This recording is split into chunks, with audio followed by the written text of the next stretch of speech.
Talk Radio 79, Southern California, living where the living's fun, in the Southern California sun with Bill Jenkins. And welcome to a Saturday night. It's Open Mind, and I am Bill Jenkins, and my purpose is to fill your mind with new things and strange things, but real things that may be a part of a world that you don't even know that exists around you. We're here to open your mind, expand it, give it a whole new dimension. So come on in to Open Mind on this Saturday night. And to help you do that is an old friend of mine. And an encore appearance on Open Mind tonight. Greta Woodrew. Greta, welcome aboard. Thank you, Bill. It's so nice to come back to Open Mind. Oh, I am so glad that you are here. Here it is. I know it's midnight and beyond there on the East Coast where you are. I want to thank you very much for you and our good scribe. That's right. Our good sitting scribe. Right here. Hello, Bill. Hello, Dick Smollo is right there with us. For those of you who don't know about Greta and Dick, let me give you just a little background. They first got my attention years ago. She wrote a book called On a Slide of Light. And in the book is one of the most fascinating stories that I have ever read in my life. I think what brought it to my attention was the fact that there was some strange things going on the moon. And I always wanted confirmation for that at that time. So I reached Greta and had this marvelous experience with this marvelous lady. She and her husband both were very successful business people. Well, they still are very, very successful. Greta has always had some psychic ability. And the psychic ability became more and more a part of her life. But she didn't really understand it. Now, you correct me if I'm wrong along the way here, Greta, would you? I will. As I tell this story. And things began to happen, things of unusual nature to a person who is not really in tune, an establishment person who is not in tune with the fact that the establishment is not where it is. And finally, it got to the point where you had to go up and see Dr. Andrea Baharich, right? Right. And with our good friend Andrea, you got into the Faraday cages, you did all kinds of things, and you indeed were having a number of psychic experiences. The most impressive psychic experience that you had was that you began to channel. I guess you would call it a trance channeling, right? Well, no, it was not trans-channeling. It was straight channeling from the Faraday cage. I'm a sensitive, Bill, and I guess what that means is that I'm just a little more sensitive than most. Yes. To the frequencies that bombard all of us all of the time. And from that sensitivity came the channeling and the introduction to a group from another time and space. And that, of course, was the Ogata group. Now, when I'm talking about trance channeling, you weren't aware of what you were saying. Only once was that so, and that was in the actual cage, during which time Andrea put me under hypnosis, the one and only time that I was under. That was the first experience, in so-called trance channeling, if that's what you wish to call it. But from that experience onward, I was always aware. Are you aware today, whenever you were in... Oh, yes. Are you aware of what you're saying, then? Absolutely. Then what is the scribe doing around there? He used to take notes. Well, you have to understand what I mean when I talk about being a channel, a vehicle. I provide the facility, if you will, through which other beings from other parts of the universe can communicate. That's difficult, but not occult, to come to grips with. But the concept has to be understood that one has a life force or mind or soul separate and apart from the physical body. Dick protects that physical body when I am out of it and another entity is in possession of the vehicle. Okay. Okay. Oh, you and I both saying the same thing. You just say it a lot better than I do, that's all.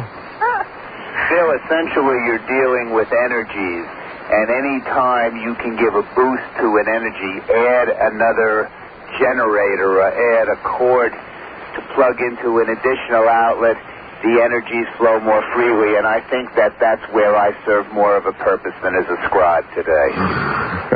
Hey, I wasn't trying to put you down, Dick. I'll give you this No, it's quite different, Bill, today than it was even a year ago when I was on Open Mind. I have given the Ogata Group complete access to this vehicle, and therefore I'm aware most of the time of what is happening when they use this vehicle. It's quite different than it was a year or 2 or 7 years ago. All right, now let me back up just a little bit, Greta. We're using some terms. Let's assume that the people who are with us tonight had not heard you before. All right. They don't know what the Ogatans are. I want you to stay on board. Those of you out there who have, tumbled into us for the first time or have been with us for a while, but you haven't talked to Greta yet. And we will tell you about the Ogatans, and they are very, very important entities in your life, I think. Yes. Now, but to give a little more background, I had read the book On a Slide of Light. The book was published by, as I recall, Macmillan, is that right? Yes. And it's a marvelous book. And I have a little stack of books, Greta, in my library, and there's a shelf up there reserved for the ones that have been the most instrumental in shaping the way I think and the way I am and open mind and just everything about me. And right up there is On a Slide of Light. You're so nice to say that, Bill. I have bought about 12 copies, and they always keep disappearing every time I have visitors over to the house. I have the biggest, freest library in the world, I guess. You're wonderful. But I can always find another one. And one of the bookstores in town, Greta, I thought you would be delighted about this, called me yesterday or day before and said that they had found a number of the books, and they now have them in stock. The hardbacks. Well, that's wonderful. We have paperbacks out now through New Age Press, and if they can't find them there, why, they can always write to Star. We'll get into all of that. Good. I want to tell one of the most fascinating stories, if I may. Please. Let me tell you about Greta Woodrew and Dick Smolo for just a little bit. And this goes back, I don't know, 3 or 4 years? At least. At least that. When I first heard about you, and I wanted to meet you, and I wanted to introduce On a Slide of Light to this audience, and I wanted to introduce them to the Ogatans, and I want to introduce them to a person that has amazing abilities as they have been related to me. And that both of you were very kind, and you flew out here to be on the radio show with us. I had never met you, and we had lunch one day, as I recall, in a little Italian restaurant up in Brentwood. Yes, we did. And I didn't know you from Adam, and you didn't know me from Adam, and we met, and we sat down in that nice little Italian restaurant, and it was wonderful. And got to know each other, and you asked me to put my hands over a spoon that was there. Now, at that restaurant, they have these very heavy-duty kind of spoons, as I recall. And I said, okay, and I put my hand over the spoon, and you put your hand on top of mine, and you said, tell the spoon to bend. Now, Greta, I looked at you funny, probably. And I said, okay, spoon, bend.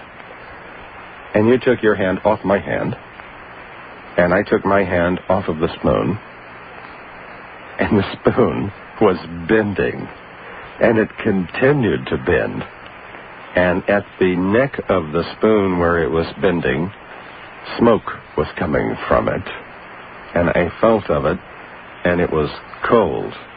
And do you recall the 2 waiters that were sitting there watching? Yes, I remember their eyeballs almost fell out. They almost fell out. Well, metal bending is an attention getter, Bill. Nothing more and nothing less. Well, you did a lot of attention getters. May I go on with a little Sure. bit? Because I still have the spoons, by the way. They have not taken them away. They are prominently displayed, and I love to tell the story at my home. So that was impressive. I had never seen that happen before, that the spoon just bent marvelously, and I just watched it bend, and you weren't touching it, and I wasn't touching it. It was just bending away. And then you told me something very interesting, and you gave me a term that I had never heard before. He says if you can get your mind into the Earth resonance, which is, 7.85? 7.83 hertz. Or 83 hertz. You can do strange things. And you looked up at a vase of flowers that was sitting on the table there and motioned to them, and they almost jumped out of the vase and all over the table. Just nearly. But you stopped it before they did that. You really had my attention. Neat but not gaudy, Bill. No, it was very good. It was very impressive, but you had one more thing to show me before we really got down to brass tacks that day. And Dick did this. You remember, Dick? You said that on the way in, Greta had gone into trance again, and she had come up with a word. Do you remember, Dick? Mm-hmm. I certainly do. And I gave you my pen, and I think we got a piece of paper from the waiter. And you wrote the word on the paper that the waiter gave you with my pen. And I remember the word. I'll never forget it. It was Lahura. And you asked me if I knew what it meant. And because you were aware that I was having an experience myself in direct communication. And I looked at the word that you had given me, that you had written with my pen and with the paper that the waiter had given you. And it came to me that word meant exuberant greeting, Lahura. And I think I was correct on that, right? Yes, you were. Absolutely correct. And when I opened up the piece of paper to look at the word again, that was written with my pen, on a piece of paper that was given by the waiter, it was gone. Gone. It was not there. There wasn't even an indentation on the paper where the pen had written it. So, Greta and Dick, you got my attention. Bill, those are games that the more technically advanced can play. Yes. One more game. Later, you were at my home. And I had told my lovely wife, Evelyn, about these things. And she doesn't, sometimes she's not with me to experience some of these things, but you were there. And so you asked Evelyn, as I recall, Greta, to hold a bunch of spoons in her hands like we would play the old Chinese chopsticks games, right? That's right. And you told her to tell one to bend. And so, as you know, Evelyn is a non-believer. Well, she was at that time. She's coming around slowly. But she's coming around. And so she did that, and she dropped the spoons, and sure enough, one was bending like crazy there, right? That's right. And we went on with the evening. It sort of just happenstance. And as I recall, a little later in the evening, the spoon that was bent was sitting on the bar. And there it was, all bent. And you didn't like it bent that much, Greta. And you just looked at it and motioned with your fingers. And it bent to the left also. Because that one we have also framed. And you just looked at it, and with your fingers, it went to the left. How did you do that? Well, I guess you have to call it mind over matter, Bill. You got our undivided attention. And what we want to talk to you about tonight, I think, deserves the undivided attention of the audience. And I wanted to go through those little attention getters, if you will, from a very personal basis, because I personally experienced them. They were real. And Greta is one of the most unusual people on this planet. And she has a story that needs to be told. And it is worthy of your deepest attention. And we want to get into that with you now on Open Mind. I'm Bill Jenkins. We'll be back in just a moment. Greta and Dick Smolo, they're man and wife. They sit back there with two different names. I've always wondered about that. Why isn't it Greta Smolo? Well, when I first went into business, Bill, I used the name Woodrew so that I would not be connected to Dick in any way, since we were in similar businesses. Well, he made those funny little dresses for children. I'm sorry. He made those funny little clothes for children. That's right. And I was in the market buying funny little clothes for children for 92 stores. Oh, I see. And they would say, oh, my goodness, you can't buy those dresses. He'll copy them. He was a manufacturer. Oh. And I'd say, no, it's not connected. And that's how the name Woodrew was born. Then when I wrote the book On a Slide of Light, I had 4 children in college at that time, and I was writing about a way-out subject, and I didn't want any fallout on them, although they were very unhappy that I didn't use my right name. But it's been a professional name for many, many years for me. Well, I kind of love it. It makes you both sound naughty. I'll tell you, it's very naughty when we check into a hotel. Yes. And you're the naughtiest people I know. That's right. You really are. What amazes me, and what I think gives you so much validity, Greta, is you and Dick were both in the absolute heart of the establishment, okay? No question. No question about that. You were deeply entrenched in that in New York, in the garment industry, and in the executive search industry. And all at once an experience started happening to you that was bigger than that. You were both very, very successful people. And you then took a path into the New Age, which was not fashionable at that time, and I can't say it's even fashionable now. But it was so compelling and so overwhelming what was happening to you and the information that you were getting. What was happening, and let me aside now tell the audience that the psychic ability of Greta allowed her to become a channel. And she started channeling information, and as you know, channeling is getting information that comes from a source other than your own consciousness. Information that you could not possibly have yourself. To channel is, as we're finding out now, not that unusual, but the degree and the quality of the channeling is something to be studied, which Alan Vaughan and a lot of people are doing, and there are degrees in that. And people channel from very different sources. Some channel from the high self, I suppose. Some channel from spiritual beings, and in Greta's case, the channeling was identified to her as members of an alien group known as the Ogatans. The Ogatans had some very fearful kind of things to tell us in A Slide of Light. They were telling us that we could change the course of events that are destined for us, but pragmatically we would not change them. And therefore we were destined for a time of a lot of disaster in a way.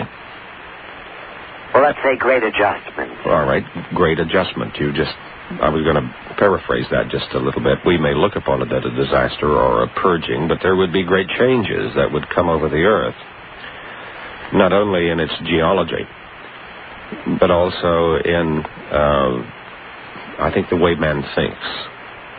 As he viewed cataclysm and had a chance then to take a look at where he stood and what he was seeing and what he stood for and what he thought were the great prerogatives of life. I often am recalled when I read On a Slide of Light and what the Ogatans were saying, my neighbors in Granada Hills, and on February of 1971, when one day, in 1 minute, they saw all of the things that they had worked for all of their lives come tumbling down in an earthquake on February 9th, 6 o'clock in the morning. And they wondered then about their prerogatives in life, because they were all now a rubble on the ground. But life didn't stop for them. And in a sense, this is what we're hearing from the Ogatan people. Now, the last we talked, Greta, which was 3 or 4 years ago, there was a lot of gloom and doom in what you had to say, although you certainly tried to couch it as best you can, and out of the change comes goodness. Out of the volcano comes new life, as is the way with the great storm comes new life. Yes. And when you were saying those things, you were looking into the future, and you didn't have any great facts to deal with as reality. Well, I'm afraid that a good part of our scenario is now on the front pages of every newspaper in the country. Well, I read the the Woodrew update every day. Every time it comes, once a month? Something like every that? Other month, yes. Every other month it's there. And you have been cataloging the changes that you were talking about in the Slide of Light and other things that you have since. That's not the end of the revelation that you have for us. Not at all. And those things that you were talking about then, how much of them have become reality now? Well, since that first glimpse of the scenario, which was back in 76, the geological and human activity on the planet has done nothing but support the message of change. I mean, so much has happened since we were together and since I was shown this scenario. Last year, Bill, I lectured, for example, in beautiful Switzerland. Mm-hmm. And there, etched against these gorgeous mountains we were skiing, we could see a layer of pollution. You go to lovely Alaska every winter, millions of square miles, in the Arctic, blanketed in pollution. Well, do you know why that's blanketed in pollution up in Alaska? Oh, yes. In fact, in Antarctica, the penguins, had DDT enter into the food chain and they all died. Pollution everywhere. Well, Alaska, that just rings a bell with me. Every night at Gull Island in Alaska, they started at 2 in the morning and it runs until about 6 in the morning. They burn 190 million cubic yards or cubic feet of natural gas. Oh, my. That's just at Gull Island in Alaska. At Woodrew River, they burn more than that. Well, pollution is a tremendous problem. You see, all nations export their pollutions. We saw the dying forests in Germany, in Czechoslovakia, and Poland, and the Black Forest. Pollution killed them. The Black Forest, the magnificent Black Forest of Germany. Oh, indeed. Is going. And now, the governments are all trying to save what has not been destroyed, and they're trying to regenerate what died. I remember 5, 6, maybe 8 years ago, we were writing about a thing called the greenhouse effect. Mm-hmm. And very few except the scientists were looking at this. Now the whole world is worried about this increase in the atmosphere of carbon dioxide. Now let me tell you something. It's supposed to make the climate warmer, right? Worldwide, because that heat, is trapped, not allowed to escape. Terrific. All right. It's the forests that man is destroying that control this carbon dioxide. It takes the excess out of the air. We talked about this years ago, and I'm here to tell you that we don't agree with the common view. We do not think it's going to make the world uniformly warmer. It's going to make the weather patterns far more extreme, however. Colds will be colder. Warms will be warmer. Wets will be wetter. Droughts will be drier. Wherever we go, people say to us, it's never been as. And then you can fill it in. I think the Interior Department reported, I think it was last week, and I can be corrected in this figure, that last year in our national forest, we lost something like 22.5 million trees to pollution. I don't doubt it. And with that, of course, you have to watch your water levels, too. It's a think and relate thing, You can move on to other stepped-up activity, the earthquakes, the volcanic activity, just in these last few years. First half of the 80s, what did we have? We had Mount St. Helens, El Chicone, Al-Aznan, in Turkey, in Italy, just here, this year in September. Of course, what happened with the Mexico City earthquakes. Mm-hmm. October, the Soviet Union, worst reported in several decades, took a whole Central Asia town out. Mudslides, Colombia, triggered by the, volcanic explosions of Nevado del Ruiz, another ring of fire volcano. Mm-hmm. You've got hurricanes that are setting absolute records all over the United States. Would you believe that we had snow in the San Fernando Valley last week? Oh, I believe it. You want to know that the snow cover set a record for November in North America, Europe, and Asia. North America had 6 million square miles of snow. And in Europe, of course, it was even worse. It was 9-something 9.2, I think, million square miles in Europe, breaking all the records. We're kind of keeping a track on another thing, Greta. In the last 2 years, and the count goes back almost 2 years now, there have been over 1,500 weather-related deaths in the United States. Yes. No time in history in this country have people died because of weather at the rate that they're dying now in the United States of America. There's no question that all of the weather cycles are coming together in this period, and it's just become a crashing crescendo. It's happening Well, now. I think we have a little help about the weather in the United States. We have a little technological help that's going on. But, I certainly hope so. well, I'm sorry it's going on because it's coming from the Soviet Union. Oh, my goodness. I haven't given you that briefing, have I? No, you have not. And I'd be very interested, Bill. I'll give you that.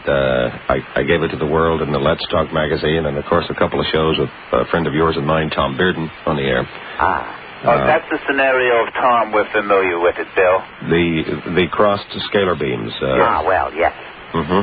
Bill, I think that the major difference between the time Greta wrote On a Slide of Light in the middle 70s and today is that she was a voice, a solo voice, or almost a solo voice at that time, trying to alert as many people as possible to the possible changes in weather and in geological components.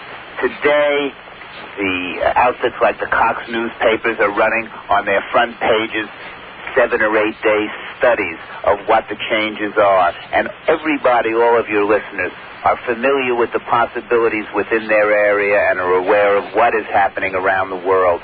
So I think what has happened is that On a Slide of Light, which was predictive and possibly considered doom and gloom at an earlier period, is just predictive and unfortunately accurate.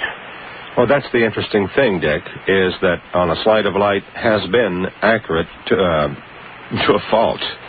Uncanny in its accuracy. You know, it's funny, we moved here to the beautiful mountains of North Carolina, so we were not part of the recent spate of tornadoes that hit the state. But be aware that right here, it was the worst natural disaster that we've had in 100 years.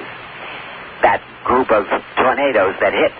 And in the 3 counties, you know, all around our home, they were devastated last year, right at this time, by a freeze that saw readings dip into the -20s. This is in the southeast. Yes, that was a part of... it was an interesting scenario. It actually started on December 12th, so it was a little bit later. The jet stream did an amazing thing. Right above San Francisco, where it usually discourses across the northern part of the United States, it did a 90-degree turn and came down the Southern California coast. Mm-hmm. It did another 90-degree turn just south of Los Angeles, which then sent it across Arizona, New Mexico, Texas, Louisiana, Alabama, and up the Adirondack chain, which sucked in, of course, all of the cold Arctic air from the north, at the same time mixed it in beautifully with the warm Pacific air from the Pacific, the southern Pacific area. Well, there's no question that we are getting supermagnetic storms and floods and tidal waves and all of these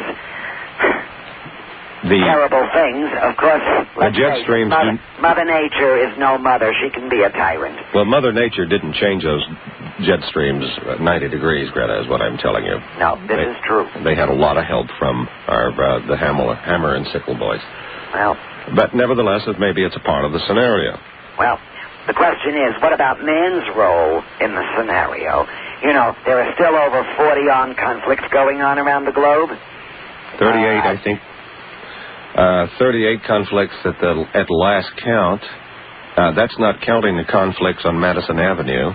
No, and in downtown Los Angeles, and Atlanta, and Dallas, and San Francisco, where man's inhumanity to man in the boardrooms and in the sales rooms of our great business world is as intense as it is on the battlefield. Well, our country makes more and more arms and weapon systems to help destroy the planet and everything on it. I look at certain statistics and I'm horrified. 30 children die every minute for want of food and inexpensive vaccines, for example. And yet the world's military just keeps spending, well, it's $1.3 million on weapons for that same minute. Can you believe that? And the imbalances just go on and on and on. So it does not appear to me. When you spend more money to kill than you do to live, yes, you're obviously going to die.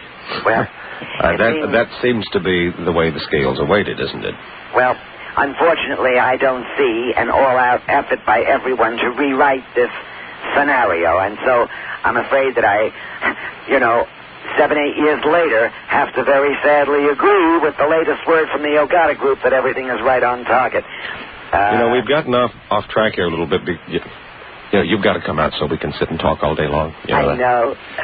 We've gotten off a little track because we're talking about the Ogata group. I want to take a little break. Oh, right. And I want you, when we come back, to talk about the Ogatans, who they are. Talking about the Ogatans.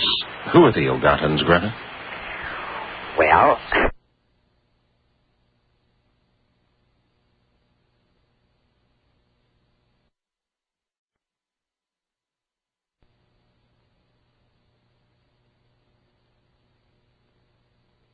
it's my observation that people in general tend to be skeptical about everything that makes demands on the higher faculties, but it's not at all skeptical about skepticism. That demands nothing. Mm-hmm. Right? Well, right on. All right. Now let me tell you about extraterrestrials. The Ogatans. First, the names of their planets, which are Ogata and Oshan, Menon, Arca, and Chauvi. And they form a solar system. Not a galaxy, if you will. Mm-hmm. A little background on the system. They have a twin binary system, and that's not so unusual. 50% of all stars are multiple star systems. Now, we're very conscious of the stars and comets at this time of Halley. Mm-hmm. The closest star to our sun is Alpha Centauri, as you know, and that's a triple star system. Right. All right, we're dealing with a twin one. Incidentally, you're out there in California. At the Lawrence Berkeley Lab, they have come up with some data that our solar system could well be a binary system. I heard about that. Having a smaller companion star. And I find that kind of fun. We haven't seen it. Well, I can only tell you it's conjectured to have an elliptical orbit, and it brings it relatively close to the sun periodically. In fact, it's so catastrophically close that they've named this companion star Nemesis. And that's, of course, after the goddess of doom. It would be if it got too close again. That's right. Our message is not one of doom and gloom. Ours is one of a great hope and a great, bright tomorrow. I couldn't have made the changes in my life that I did from ground zero if I didn't have a great picture of hope. Remember what this scenario was. And remember what the message was, despite what man can do to man. And despite nature's plan, there are those civilizations out there in the cosmos who believe that planet Earth is very well worth helping in a time of great adjustment. And that time is now. It is a gem, isn't it? It is a gem. And it's a beautiful planet, and there's plenty that all of us can do about it. Most people, seek change and then resist it. We didn't resist it. We changed everything about our lives based on what the Ogata group told us. And so... Well, you're doing the same thing... With great hope. I'm sorry? You're doing the same thing I'm doing.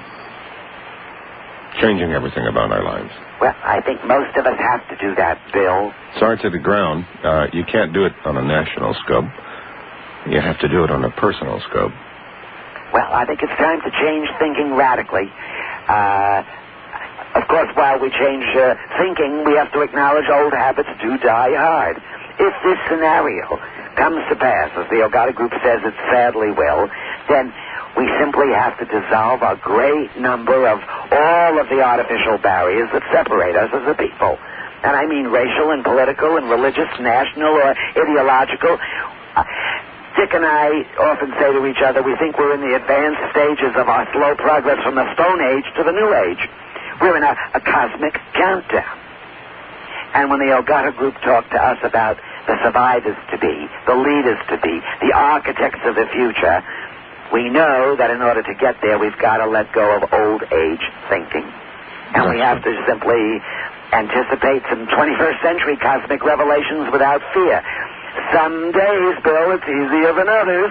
Well, you say it in a different way than I do. I simply say the establishment does not work anymore. Well, it doesn't. And the establishment... I think Dick would very much like to respond to that, I can see. Go ahead, Dick. No, what I was going to respond to, you started talking about the Ogata group, the extraterrestrials. Bill, when you opened the program, you talked about one of your attention getters in the book was what we wrote about, what Greta wrote about on the moon. Mm-hmm. Interestingly, about 2 months ago, we received a letter from a Texan, fellow from Dallas, who joined our Update family as a subscriber, and I'd like to share part of this letter with you because you did mention the moon story. I do want to point out that the Update family, that's the Woodrew Update, which is the finest of all of the newsletters in the world that I have seen. Thank you, Bill. Period. Without a shadow of a doubt. Thank you. You're very kind, and we appreciate that. This letter, just a small part of it, says, a friend of mine was on the photographic team that developed the actual film taken during the moonshot voyage. His hair curled when he printed the negatives. Those astronauts were followed closely by UFOs from the time they left our atmosphere and sight until they returned. They took thousands of pictures of these craft. Some of them showed the faces of the passengers on board. The astronauts' comments about the alien craft were edited constantly. Then the fun really started. When they were orbiting the moon, on the backside, they found exactly what your book mentioned: pyramids, large buildings, landing sites or ports, towers, and more spacecraft. So, Bill, there's corroboration of some of the theses that you've been propounding for a long time. There's information in our government and other governments around the world that should be let out to give us a relativity.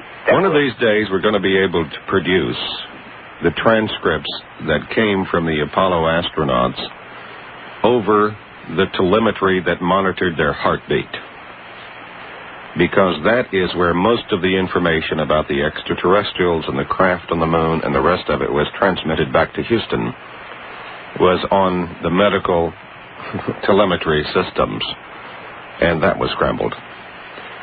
But we have part of that. We're trying to get all of that as much as we can. You're doing a great deal to inform your public, and that, I think, is a great service. You want to talk about UFOs, Bill? A year ago exactly at this time, I was on lecture tour in South Africa, and I went on safari to Botswana, and that's where The Gods Must Be Crazy was filmed. Did you see that wonderful film? I haven't seen it yet, but I've heard great things about it. All right. I met two displaced and very well-educated Rhodesians, and they pulled us aside to talk about our extraterrestrial connections, and they told us this story, which occurred while they were still living in Zimbabwe. They told us that a huge UFO landed, and hundreds of people gathered around to see the craft, and the entities came out of the ship, and they were very quietly and respectfully saluted by everybody there. And they described them as small, beautiful, obviously friendly, very curious beings. And they and their craft stayed on the ground for almost an hour. And it was the experience of a lifetime for them. And they told us we just knew that they'd come in peace and they would come back someday. Then the man and the woman became very wistful because they had to leave their homeland and they relocated to Botswana. And about 3 years later, another craft hovered overhead. But in Botswana, the reception was very different. And they said to me, the military came at the craft with gunfire, and people started screaming and fleeing and panicking and fear. And they said, did we think the ETs would ever return? Why should they come back? In Zimbabwe, they were met with love. Here they were met with fear.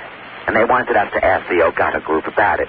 Where did the ships come from? Well, it would appear that something from another dimension has indeed returned, at least to Zimbabwe, because if you've been reading about it in the London Times, the Air Force has taken up UFO hunting, and they have picked up on meteorological radar all kinds of wonderful things. Just about 6 weeks ago, maybe it was less, there was flight after flight of UFOs that flew over Tucson, Arizona. They were seen by everybody in Tucson. They were photographed by the television stations in Tucson. Sure. Radar tracked them totally and completely in Tucson. Right. Nobody really heard about it other than the people in Tucson who were looking at it, and so television down there had to tell them. Well, it's in Phoenix, they did a little. Uh-huh. In Los Angeles, they did nothing. Well, in Brewster, New York, they did plenty. And, of course, there was the Brewster thing of last summer. That's right. Now, if you were to ask a news editor of a television station or a radio station in Los Angeles, why didn't you run the story of the UFOs in Tucson, and you had plenty of footage available to you, they would say, we had a wreck on the Hollywood freeway, which was far more important than a stabbing in the barrio in East Los Angeles, which is infinitely more important than the fact that almost 1 million people watched a flight of 60 UFOs cavort overhead in Tucson. Well, these are not illusions, and they're not deceptions, and they're not imagination. Objects have been sighted in many urban centers and clearly cited by staff at control towers. Did you see the new Gallup poll that reveals that 47% of the American population said yes when they were asked about intelligent life on other planets? I think it was 57%. No, it was 47, and 49 said that the search for this life was a good use for research money. What got me was the fact that almost half of the Americans who were believers had a high education, and the most skeptical group were high school dropouts. That fascinated me. Does that tell you something? Yes, it does. As for myself, I keep hearing Carl Sagan's name now. Of course, we'll hear these comments, and he's a wonderful astronomer. I'm not particularly interested in the group called SETI, or Search for Extraterrestrial Intelligence. Well, that's using dumb technology to try to contact with a very advanced technology. I guess I put it this way. I personally have no need to search for what I know is there. Well, I think what they're trying to do is like put bottles in the ocean and hope that somebody finds them by using the best of our science. One good thing about it, Bill, is that there is a changing consciousness and interest, and any of these new statistics should be welcomed for publication. I was very happy with this Gallup poll. Tell me, before we have to take a break here in about a minute and a half. Okay. Who are the Ogotans? The Ogotans are a benign group of extraterrestrials who have been monitoring this planet, among others, for centuries, and who are going to be one of a group of 20-plus civilizations who will help us in this period of transition, Bill. Mm-hmm. The purpose of space beings, I think, is to stimulate us without violating our free will. They're here to aid us in a very difficult birth process, not to exploit any man or animal or the earth itself. I think that's the bottom line. We have less than a minute before we want to take a break. I want to ask you a very, very searching question, if I may. In your minds, you've been dealing with this for a long time. Yes, we have. What valid evidence says to you that this is more than your imagination? Well, go ahead. You have a minute to talk about... You now have 15 seconds. We have 15 seconds 15 to talk 20. about all of our lives, Bill. It's a broad question. No, I want to know... Well, I'm setting you up. We'll get into that right after we take our break for the news here. But you were two very, very bright and successful. It took a lot of convincing, Bill. I can tell you that. We were a very hard sell. You're a hard sell. And I want to get into that sell because two very exciting, very dynamic people, all at once came across a group of extraterrestrials called the Ogatans. And it changed your life. And there was no reason for you to do this other than the fact that you believed. And I want to know why you believe. We'll be back. Well, let me say first that I never try to convince anybody of anything. I only ask them to consider the awesome possibilities. Okay. And that's what we considered, the awesome possibilities. I came to the conclusion that if I simply limited myself to what I absolutely consider true beyond doubt, while it's true that I would minimize all risk of error, I would also be missing out on what was the subtlest and most important and rewarding thing in my life, and that was meeting with the Ogata group. Now, Bill, one statement that they said initially to us was that from a base of known knowledge, reality springs, the future springs. And when they showed Greta that scenario in the middle 70s, it was something that was so far from our reality that if indeed it had any basis of fact at all, there had to be, with a little hard work, a lot of facts which we could dig up. And let me tell you, it started several years of study. Among them, as I can recall it now, I dug up a report sent by a U.S. official in Addis Ababa, Ethiopia, which was written in 1977 or 1978. And it stated there is an environmental nightmare unfolding before our eyes. It's the result of the acts of millions of Ethiopians struggling for survival. And he says he went on to talk about parts of Ethiopia would become permanent disaster areas. Now, from a base of known knowledge, we should have seen the unfolding scenario. We didn't. Of course, all of us are very familiar with Ethiopia today. That's on the practical side. Now let's talk about the esoterica, which is probably more in line with what your audience would be interested in. Greta being sensitive, being able to pick up greater amounts of radiations than the normal 5 bands allow for people like me, say, was able to see, for lack of a better word, the energy emanations from the individuals. We're now scientifically catching up with what sensitives have been able to do for centuries. The bodies, the individuals, radiate in the infrared band. There are 17 octaves in the infrared band, and the technology is just arriving that allows us to see them. There was an article very, very recently in MIT's Technology Review magazine, and they said they're developing imaging equipment that by detecting minute magnetic fields in human organs and tissues, researchers hope to diagnose ailments ranging from dementias to genetic diseases. How about curing them? Pardon me? How about curing them? Well, the first thing is to detect them. After that, curing them. First recognize it, then cure it, Bill. That's being done right now. Right. Of course it is. But, we're talking back a decade. What was it? Your question was, what was it that made us take note of the Ogata group? Anything that they told us or directed us toward, we had to be able to find for ourselves. If there was no evidence of it, then it certainly just couldn't appear instantly out of nowhere. When you looked into the UFO situations, which was certainly foreign to Greta's mentality and to mine, there was a wealth of information, which of course you and your audience are very familiar with. But when you dug into them in the middle and late 70s, it was a revelation. So there was a base of knowledge from which somebody willing to take the time and make the effort to do the work could gain a knowledge.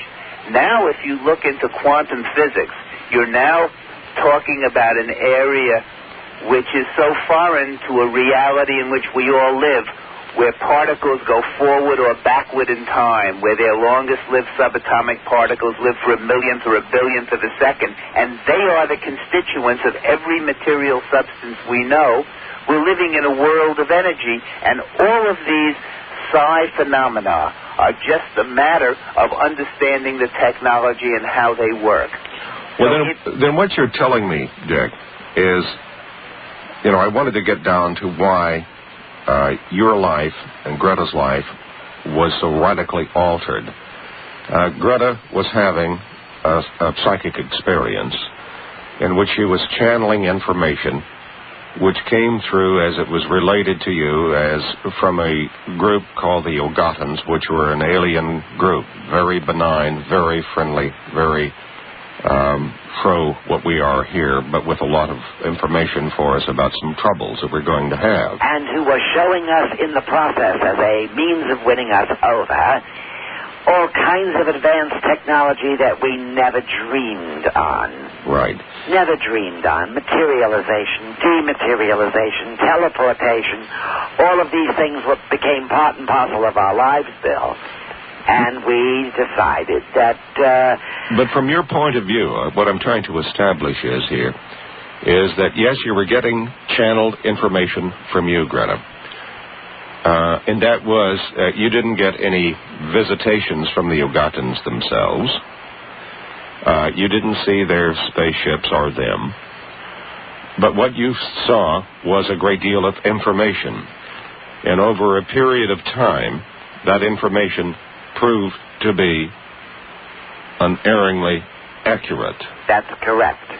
And the level and quality of the information you got was absolutely beyond, I would suspect, your own internal systems to do it. Because prior to that, you were a mother and a businesswoman, totally in another world and not involved in any of these things at all. And would it be safe to say you never even thought about these things until this started happening to you? Well, not at that level. Not at that level. You were talking to two very square individuals, establishment people. We talked to square establishment people back in New York who were doing extremely well and had their life in order and lived by the book.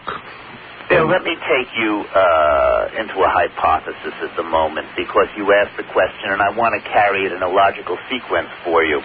It's only recently that career scientists have been able to talk openly about the possibility, mind you, the possibility of extraterrestrial life.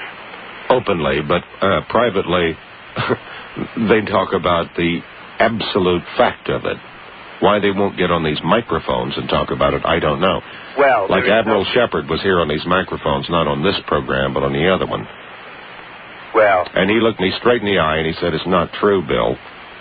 But I happen to know that he has said something else to other people. So I have great, respect for Admiral Shepard. But I know that where he's coming from. He can't say that, I suppose. Well, you can go back. I wish he would, because he knows.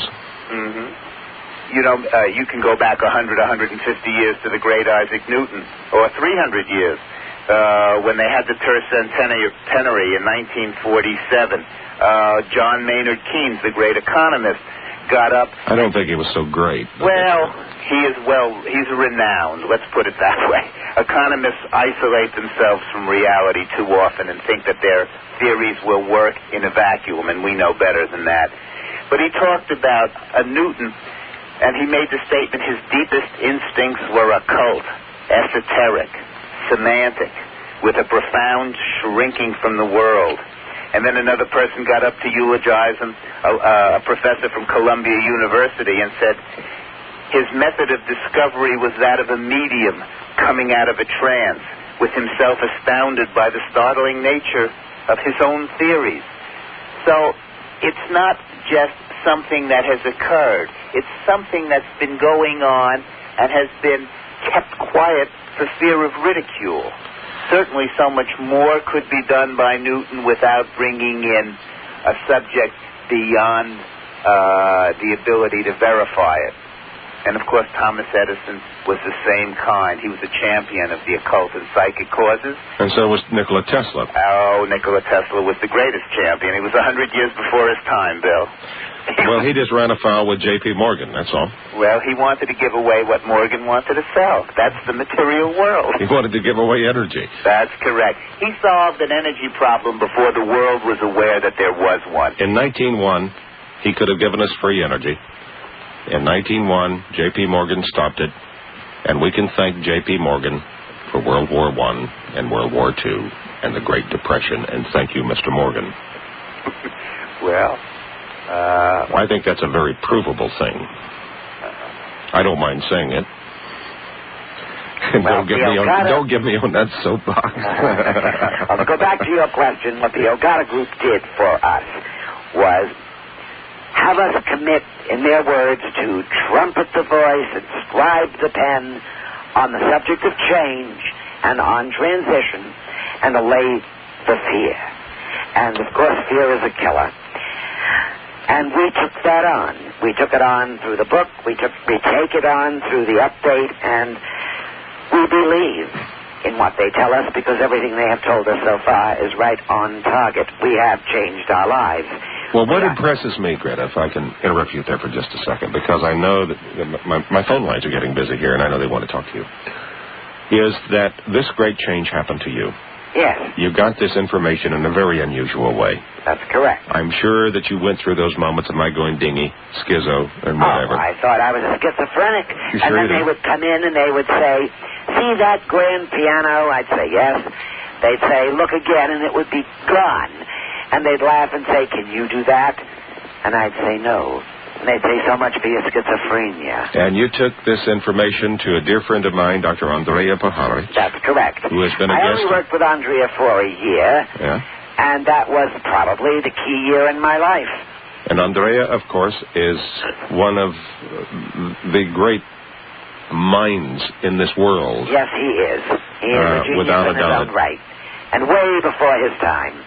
And one of the most sparkling nights we ever had on Open Mind was Andrea was here. I was with you. And I am sorry that, yes, you were that night. But I'm sorry that the audience wasn't with me until about 9 o'clock the next morning, because when we got off the air at midnight, Andre and I just went out and chatted for untold hours. And he had to go and give a lecture, and I was really upset that he had to go get a lecture because I was getting one of the greatest educations in my life with Andrea. Well, and we talked a great deal about you. Because of what happened through Andrea, Dick and I had to re-examine actions and reactions, and that's how we feel we have grown. And now we are very much into not only survival for ourselves, of course, and for our family, but for the extended family of I don't know how many. What also impresses me, Greta and Dick, is that you have taken this message now, and I am impressed by the people who listen to your message. Captains of industry, leaders of government. These are the only people you talk to. You don't go to the psychic fairs. It is not that easy to get you even on Open Mind. I tell you, Bill, these are the leaders in today's paradigms, okay? We are hopeful that because they have such strong voices being leaders and shakers and bakers in industry, that they will also be leaders in the great tomorrow that we're foreseeing. And so, yes, we choose the leadership audience. And they listen.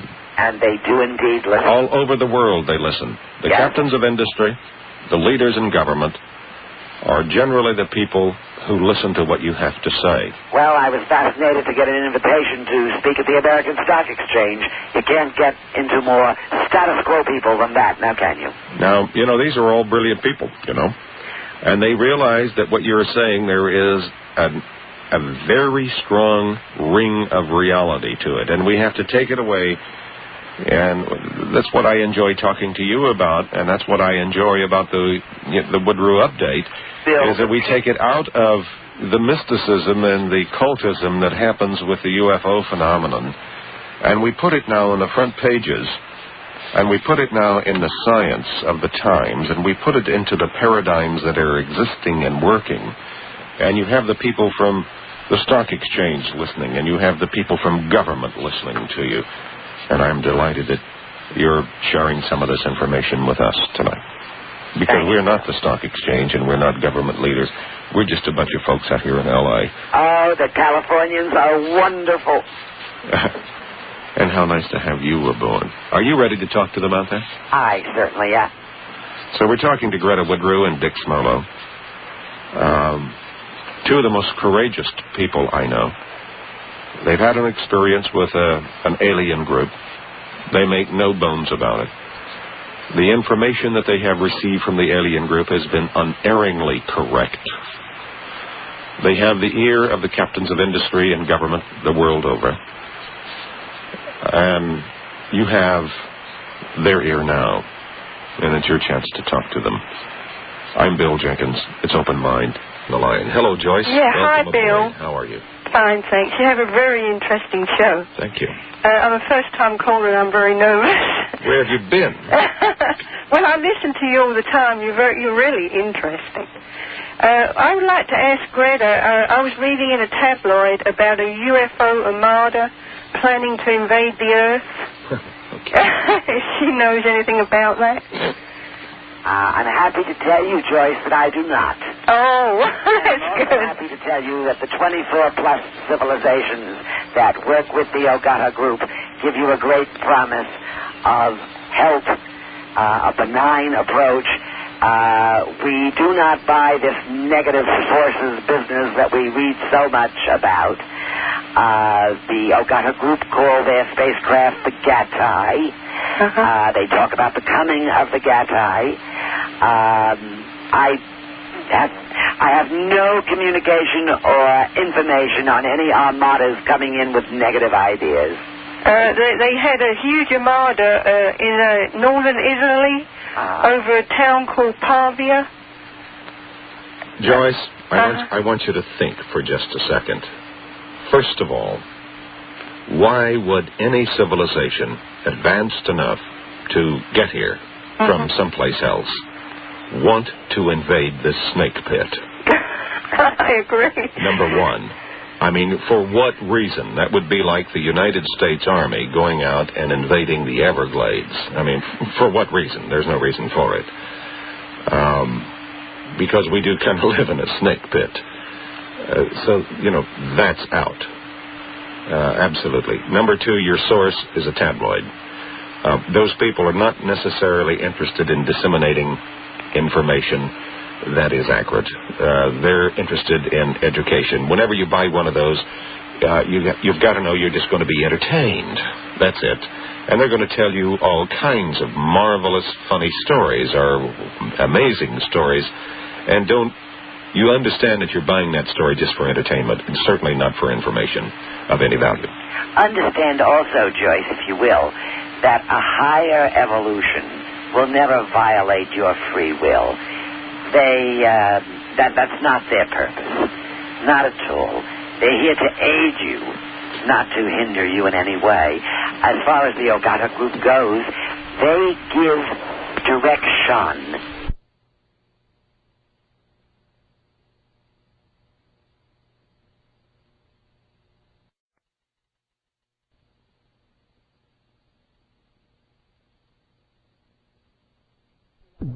Planet that we are worth saving, and I don't think I would give too much thought to armadas of negative. Yeah. Let me put one more thing in your mind, Joyce, and then I'll let you go so we can get to the other callers. Okay.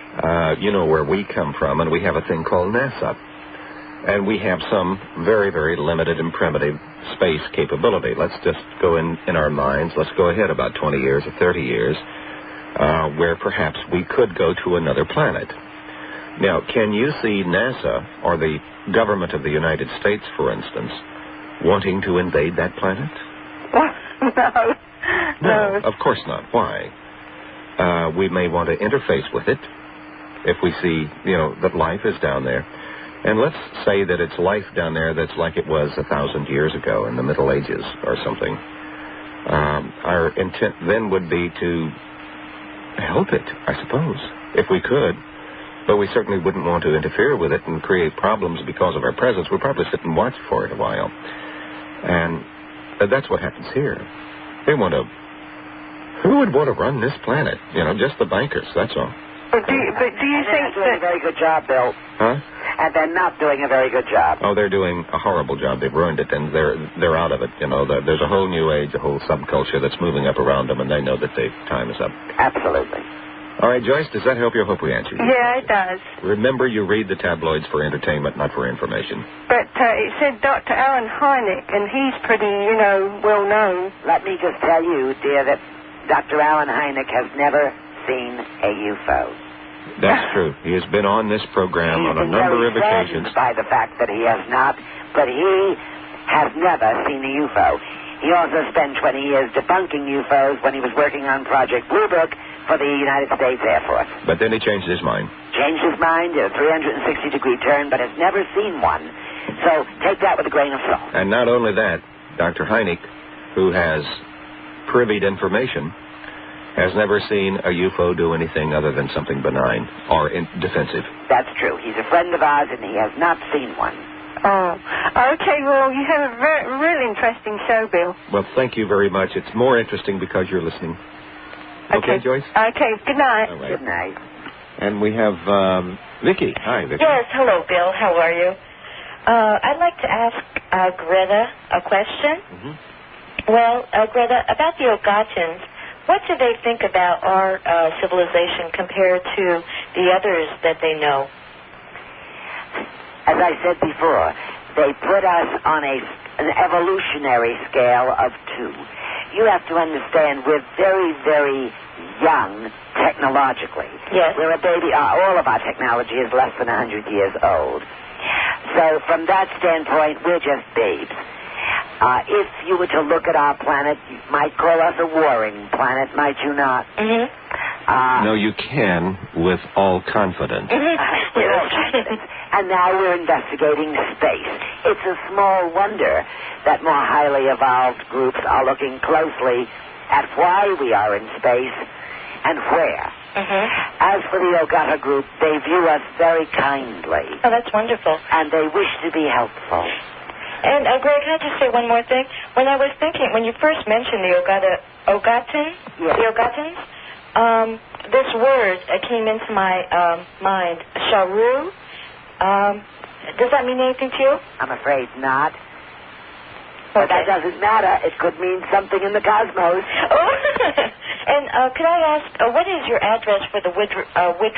Thank you for asking. We have a wonderful address. It's Rabbit Skin Road. Yeah, Rabbit Skin Road? 448 Rabbit Skin Road? Yes, 448 Rabbit Skin Road. 448, Waynesville. Greensville? No, Waynesville. Waynes. Could you repeat that? I'm sorry. In North Carolina. And our zip code here is 28786. What was the city again? I'm sorry. Waynesville. Waynesville? Oh, great. I'll give you that address again. So. Okay. And I do want you to know, if you are writing in for the update, that every penny of it goes to research. We don't take any money for anything psychic in what we do. Oh, really? Now, may I ask how much do I send a check or what? See, when you make your check out to STAR, it's tax deductible because it is a non-profit organization. Oh, great. And it's anything from $30 up that you can afford. Oh, thank you so much. I tell you what, you'll get all of that information. Yes. When you write them. They'll get it all back to you. Great. Oh, Bill, thanks. And all I can tell you is that I personally enjoy their letter more than anything that I receive in the mail. Oh, great, Bill. Thanks again, Bill. All right. Good night. Thank you. And we have Joe on the line. Hello, Joe. Hi there. Mm-hmm. I have a brief question for Greta. Mm-hmm. She was saying before that she had been receiving information about materialization, dematerialization, and teleportation, as a quote. Now, I would be willing to believe this if there was one blueprint along with this. Is that a statement or a question? That's a question. When I said I did not say I received information. I said I was shown all three of those things. Materialization became a way of life in our house.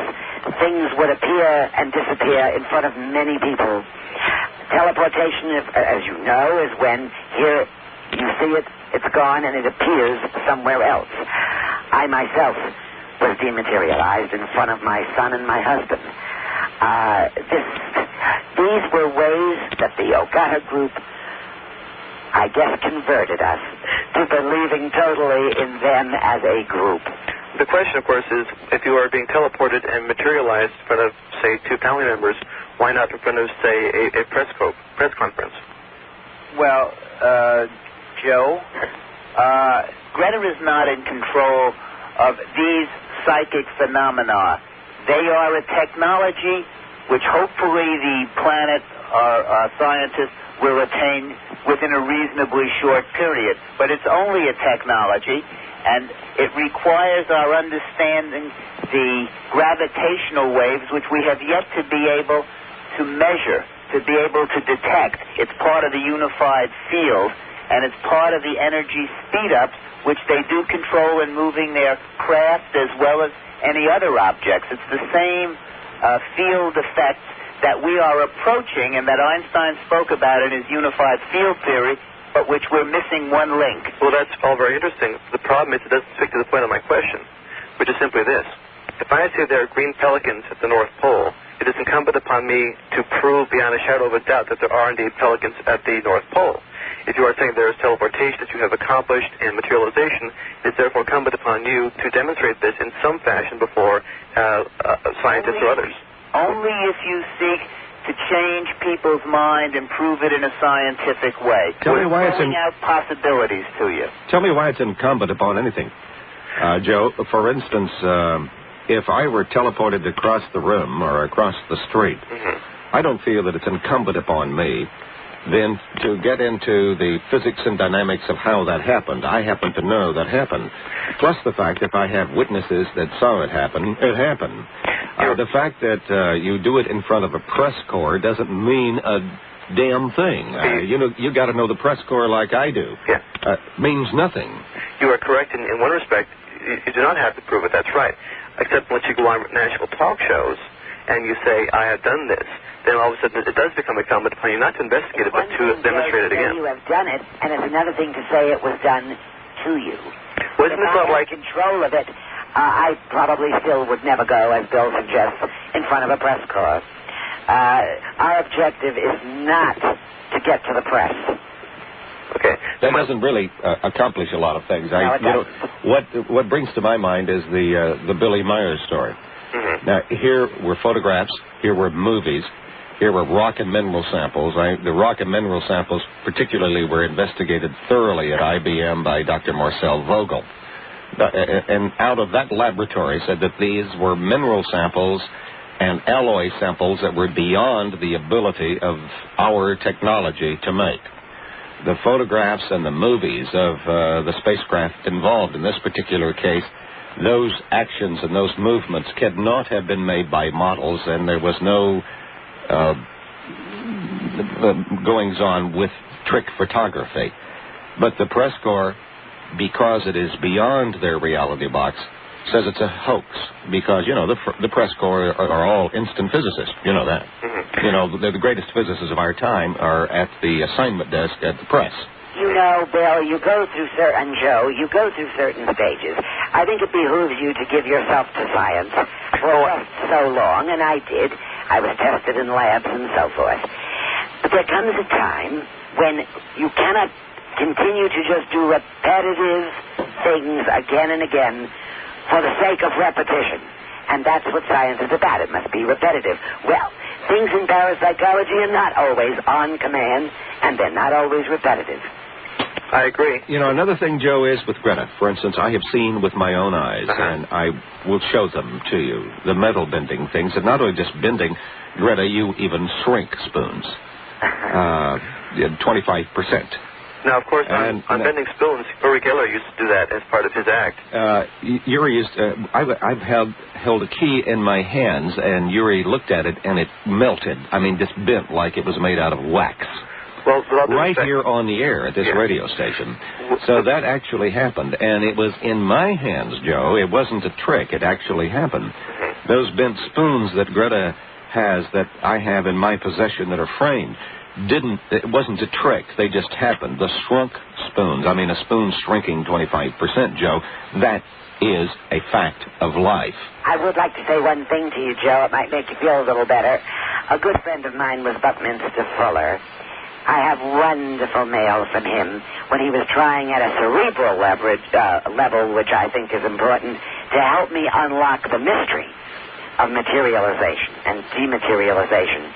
I wanted answers just like you did. How? How can we conjure this up ourselves? Not being an instrument, not being a vehicle, not being a channel, not being a psychic, not being a sensitive. How can we make this work for us and make it a viable force in this world? And we have wonderful mail from him that almost did unlock it. And well, I'm not asking for how. I've never asked for how. I'm simply saying that there is no distinction here between this and, say, a person who has come from the Philippines and said, I brought 5 people to life as a faith healer, and this, there is no real distinction. There is no evidence. In the Philippines, there is great evidence. There's actually movies of it happening. High-speed movies of these faith healings happening that had been taken by some of our highest, I think, Duke University, Stanford University, took high-speed movies of these incredible things happening in the Philippines. And then the AMA doesn't want to talk about that, Joe.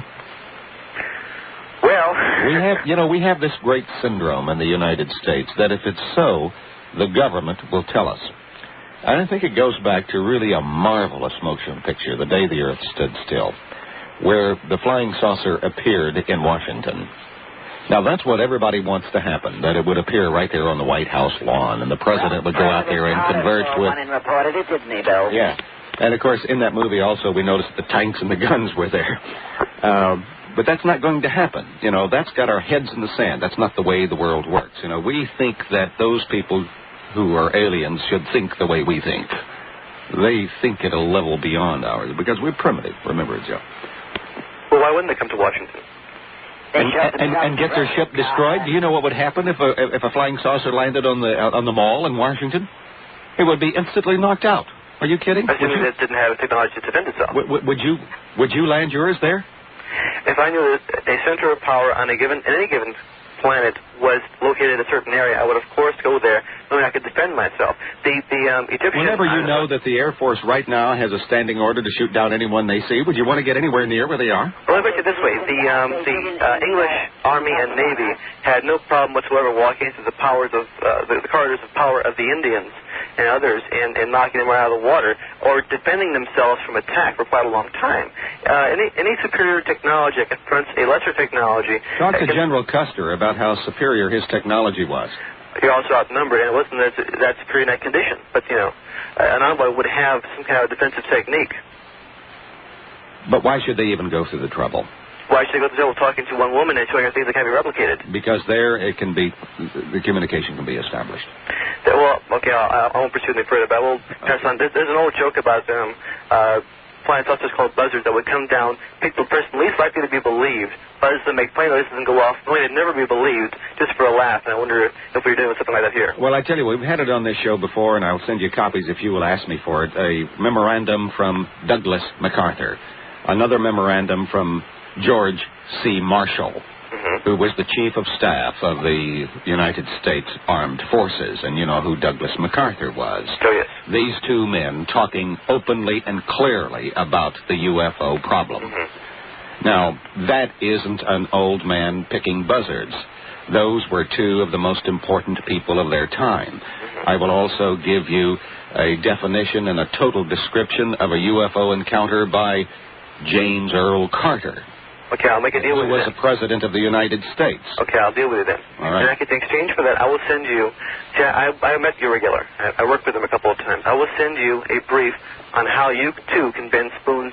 Everybody can. No, by touching them in a way that is faked. It can be done. I've done it. My friends have done it. Fake? That's very true. true. Absolutely. That is very true, Joe. Almost anybody can fake anything that's real. And there's no question about that. However, it doesn't take away from the validity of the reality. I myself never touch a spoon when it bends. I see. She never does. The spoon that was bent in my presence, she never touched it. She touched my hand. My hand was on top of the spoon. I lifted my hand up, and the spoon was bending and wiggling like crazy. That's right. That's part of the process. Well, I'll send you the instructions on how you can do it at home yourself. All right, very good. What about shrinking them? Huh? I'd have to see how it was done. No, just look at them and watch them shrink. Well, I say if it makes them happy, keeps them out of trouble, fine. All right, Joe. Thank you very much. I appreciate it. The skeptics' comments are always great. All right, thank you. All right. Bye. I'm Bill Jenkins. It doesn't cost much, Bill. No, in fact, it's very healthy. I think it's a part of life, and it should be there. We're 14 minutes away from 11 o'clock on a Saturday. I want to address my question to Greta. And what I'd like to know is I'm very much a believer, and I work a lot with crystals and healing work, and going from 3-dimension to 4-dimension. I'm also working with a group of people that channel what they call the Ashtar command, and they've said something about information. Latest information has to do with the possible earthquake in the Los Angeles area at the end of January, that they're working towards, having it not manifest. But my question is, has the Agata given any information about this particular area, in terms of earthquake? When we first began speaking, it was a question of if there would be a problem with the San Andreas Fault. Now I think sensibility tells us all it's just a question of when, and I do not have any time frame for it, I'm sad to tell you. But I think that sensibility will tell you that it is a suspect area. How about, I'm curious if you heard the word, or have they talked anything about an evacuation plan, that they geographically will pick people up and move them to proper... We are not of that mind. There are those, indeed, who talk about evacuations and spaceships coming in and lifting people off. This is not the message of the Ogata group with whom I connect. They feel that if we are to survive, best we prepare for it in the best way that we know how, and that's what we have done. Ask yourself questions, answer them, prepare yourself to survive right here on planet Earth. Are you far enough away from a major city to be safe in case of a strike or a shortage or rioting? Are you aware of your shifting weather patterns and how it can affect your area? For you, how close are you to a fault line? For me, a nuclear facility. They ask you to question if you are considering a move, whether you can grow your own food that doesn't need refrigeration for year-round storage. What they really ask you is, are you permanently tied to your lifestyle, your job, your geography? That's something to think about very honestly and very carefully. And if you decide, yes, I am, then within that area, there are things that you sensibly should and must do. What is your water situation, for example? That is the big problem coming up, water. Water gets to be a bigger and bigger problem all the time. That's correct. And drink some of the LA water and you'll understand. Responsibility to others, whether it's an extraterrestrial group or a government group. The Ogata group say, no, you cannot abdicate your own responsibility. They have never indicated any sort of liftoff. What they have given us directions to, if not directives, is to find an area that we can be comfortable in case there is a disaster. I have some questions in my mind, Julie, about the information that supposedly comes from the Ashtar command, about whether that is really a manifestation of some sort of communication or whether that's a manifestation of imagination. It seems to be quite popular, but it hasn't said anything yet. It hasn't given us any data. It hasn't given us any paranormal information, as is the case with what Greta has received from the Ogatans. That has been absolutely correct right on down the line. The same way with the information we get from the people from Pleiades. They have been extremely accurate in everything that they have been able to transmit to us in a very limited way because people don't pay attention. You know, Julie, a great deal of information is available on survival today, and there are no two sources that seem to agree when it comes to how many or which supplies, for example, you should store and so forth. But there's one undisputed matter. The one trait universal to survival seems to be attitude. And the tools for survival are in our heads.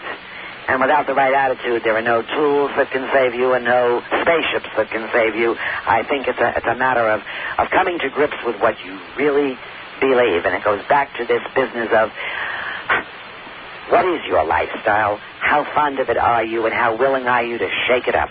I think they're all saying basically that we can change things if we will, but from a pragmatic standpoint, as they look at the quality of life on planet Earth, they figure that that's not going to happen, so we're just going to have to endure for a while. May I share with you something that somebody from Los Angeles, one of our updaters, told us about? You can in a minute, Okay. because I have to do something here. Do you want to hang on, Julie? For a second here, Julie wants you to finish, okay? Okay. I was just going to ask Greta again. At the beginning of the program, she had mentioned that the Ogata had given her some kind of, or the book that you had written had given a series of events that were going to take place.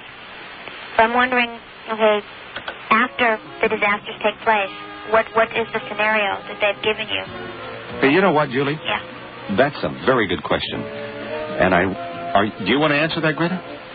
Can I get into that? Because we're going to have to get out of this hour. Okay. So let's hold that, Dick and Greta, if you will. All right. Everybody can get a cup of coffee. All right. And come back for our Greta Woodrew. Greta is the author of The Sleight of Light, a marvelous book, and I hope you can find a copy and get it. I know at Alexander, too, they have a lot of them. That's their favorite little bookstore out there in Pasadena. She and her husband, Dick Smolo, who are on the line with us from North Carolina tonight, are in charge of the Space Technology and Research Foundation, the STAR Foundation. They laboriously work over one of the finest newsletters in the world called the Woodrew Update. I recommend that you get into that. We'll tell you how to get that a little bit later. You just should. But more importantly, you should talk to Greta. Greta, if you've been listening for the last couple of hours, has had an ongoing experience with a group of aliens called the Ogatans. Now, you may say, woo, woo, woo, accept everything that they have told her.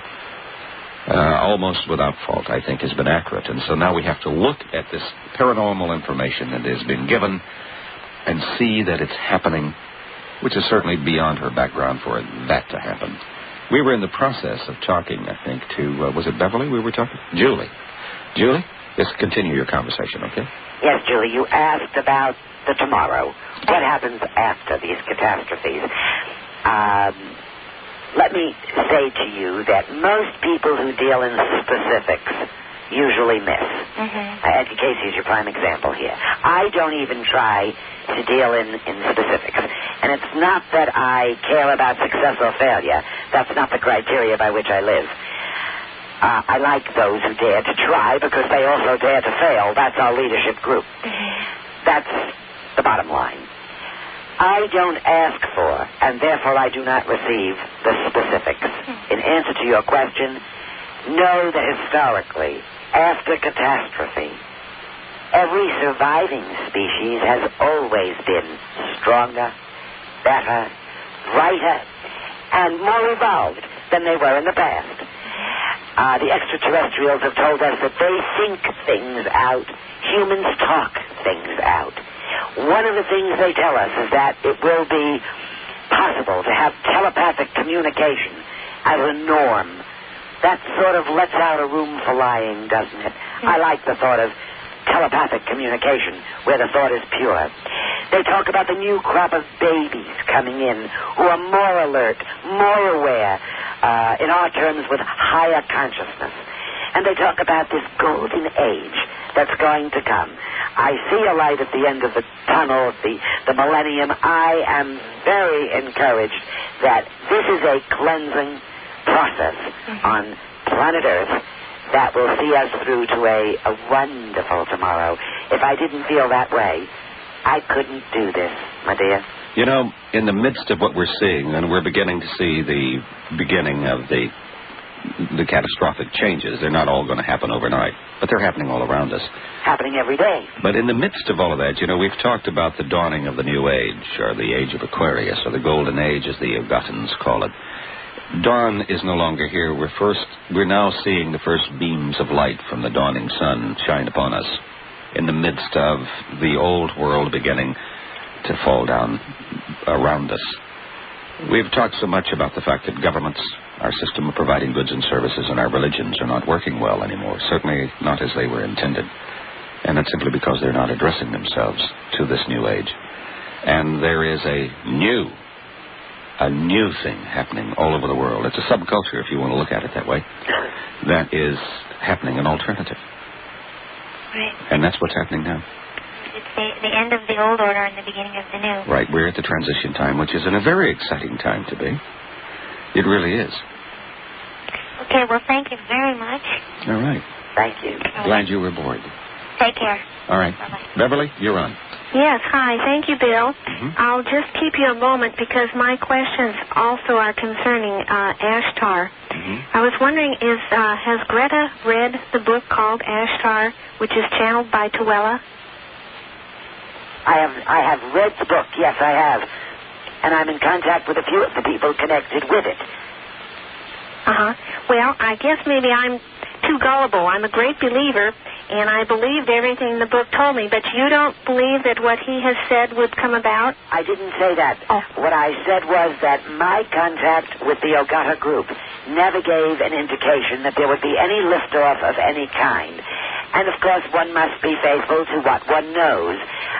This is my own personal reality. Uh-huh. And my reality says that we had best survive within our own skin and not expect anybody or anything to make decisions for us. I have to go with that. Yeah, I see. So my attitude on survival is quite different than those of the Ashtar Command. There is a group outside of Chicago called the Stell Group. You may have read about them. They also believe in being lifted off. However, if you take the one rule of the cosmos, which appears to be primary, and that is free will, it would appear to me, just in a logical sense, that would be an abridgment of our free will. We have to see ourselves through in the times of transition, and we will come out stronger. Uh-huh. Well... You know, that has a logical base to it, but let me just add a little bit about Tuilla's work. Yeah? I have my own reservations about it, but that's just my own personal opinion. Uh-huh. However, from the Palladian group, through the Billy Meyer group in Switzerland, there is some talk about that capability being available, if necessary, if it falls within the free will of the people at that time. It's almost like there are some that perhaps should be salvaged in various localities where it's kind of severe. Let me say this to you. I think that actions speak louder than words. So let me tell you what we are doing, because we do not accept a liftoff. We are preparing for ourselves and for maybe you, who knows. Food storage, first aid, sleeping equipment, medicines, lanterns, radios, water, emergency toilets. We are making sure that on our property at least 2 know CPR and know it well to reduce suffering. We are trying to root people to handle themselves in time of stress so that they don't meet it with hysteria. You know, I started to tell, I think it was Vicki before, that there's a group right in L.A. that offer what they call a 10-house plan. Have you heard about that? No, I haven't. Well, it had its start, apparently, at a Stanford University hotline program. And what they do, very simply, is this. They take 10 houses in a neighborhood, and they form a cooperative survival group. Uh-huh. Now, of course, earthquakes are top of the list of priorities. Out here, yes. Okay. The objective in each block of 10 is to have access to layout of, for example, gas line shutoffs, water shutoffs, electricity boxes for each house. They make a map, which they copy, and a set is given to each of these 10 households in the group. And that way, if someone is away during a disaster, neighbors can take care of.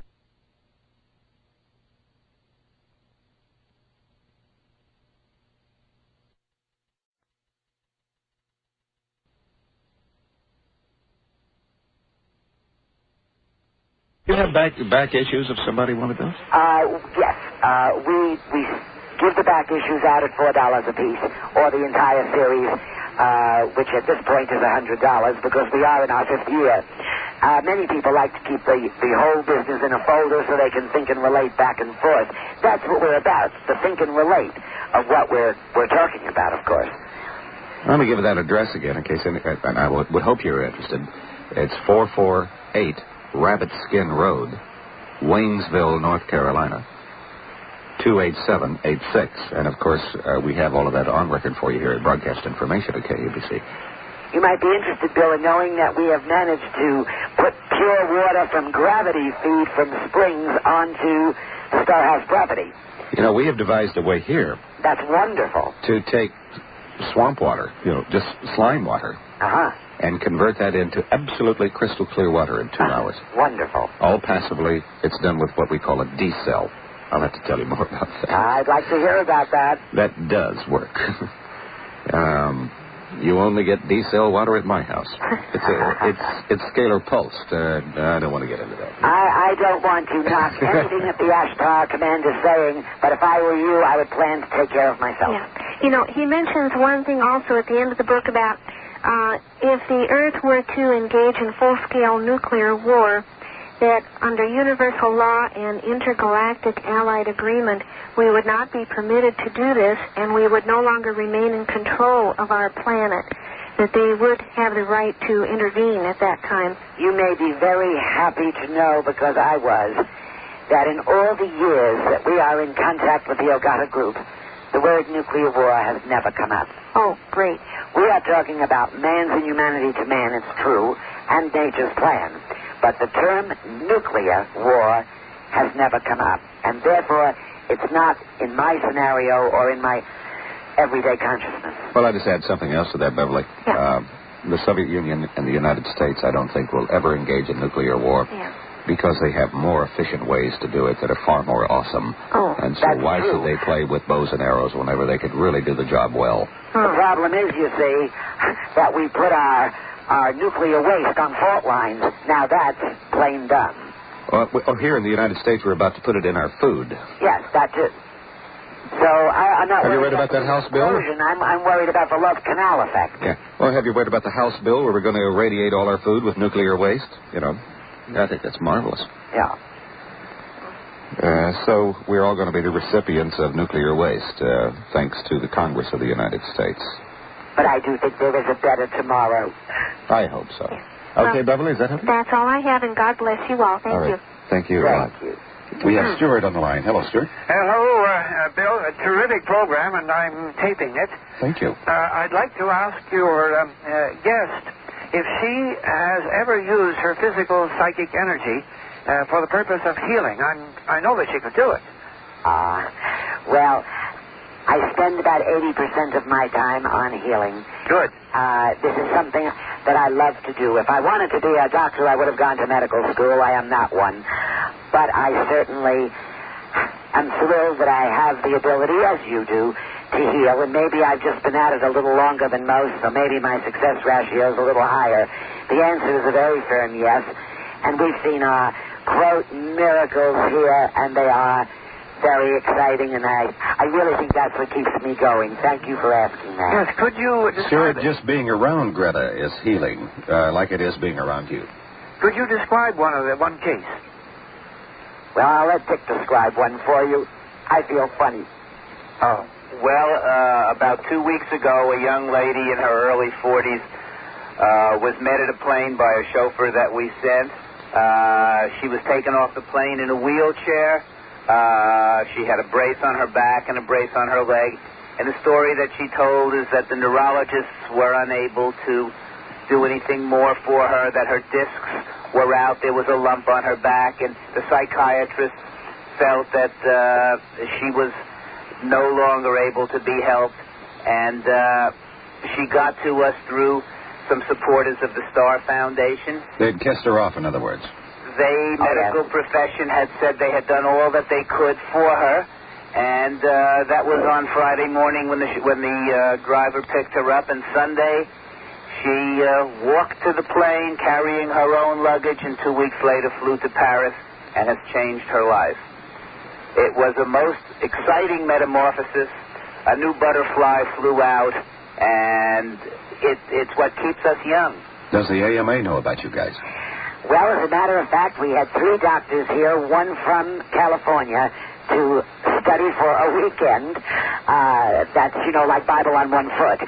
But they were here for the weekend, and I understand that your L.A. doctor has used all of the transfer of energy lessons that we gave her to be used with a comatose patient, and it's working.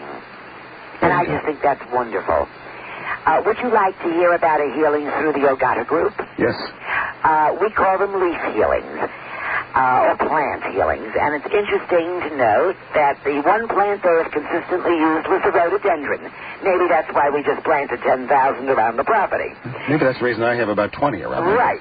They select a leaf from the rhododendron plant, and then they put it right on the injured part or organ of the person. The participant's hand, the patient's hand, is then placed over the leaf. And sometimes they feel hot, and sometimes they feel cold, and many times they feel nothing. But one thing is certain. When the Ogata group do this, when the person lifts their hand away, all that's left of the leaf is the skeleton. All the green leafy part is gone. And so are the pains, or the injury, or the malady. And many have witnessed this kind of leaf healing, including, by the way, Dr. Puharich. Mm-hmm.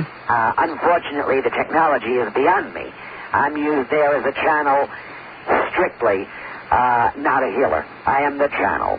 And we've conjectured and discussed the manner in which this rhododendron leaf participates in the process, and I'll tell you our conclusions, and they're non-technical.